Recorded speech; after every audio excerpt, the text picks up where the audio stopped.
Credibility is the only currency in a crisis. There's a story behind that. This is your daily message from Chad number 975 to upgrade your mental game today by telling yourself a better story. Because the most important story you hear is the story you tell yourself. This message is dedicated to Julie Austell on her birthday. Here's the upgrade. In a crisis, commitment cannot be requested if you aren't seen making the same commitment. Upgraded thinking knows hypocrisy kills influence. Here's the story.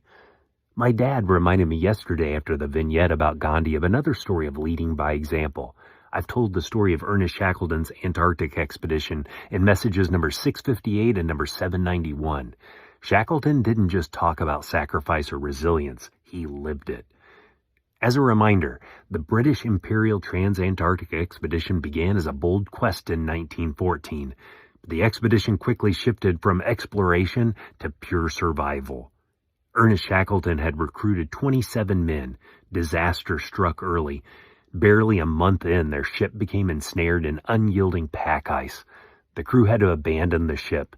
Stranded on shifting ice floes, the 28 men faced oblivion. No one back home knew their fate. The world was at war, and there was no radio or satellite communication.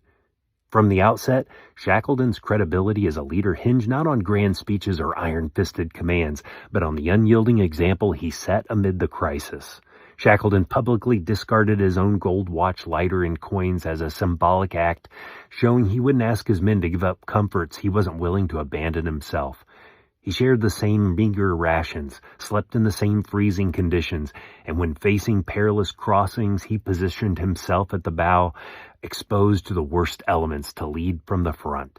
Shackleton's crew emulated his commitment because they witnessed it daily, not because of his motivational speeches. In one telling incident, Shackleton gave his gloves to photographer Frank Hurley, who had lost his, resulting in Shackleton suffering frostbite on his own hands.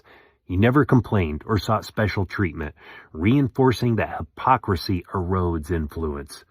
As a result, his men followed suit, caring for each other without resentment, turning potential division into unbreakable unity. On August 30th, 1916, after 753 days since leaving England, not a single soul was lost. In the face of unrelenting adversity, Shackleton's leadership proved that credibility in crisis is the result of personal example.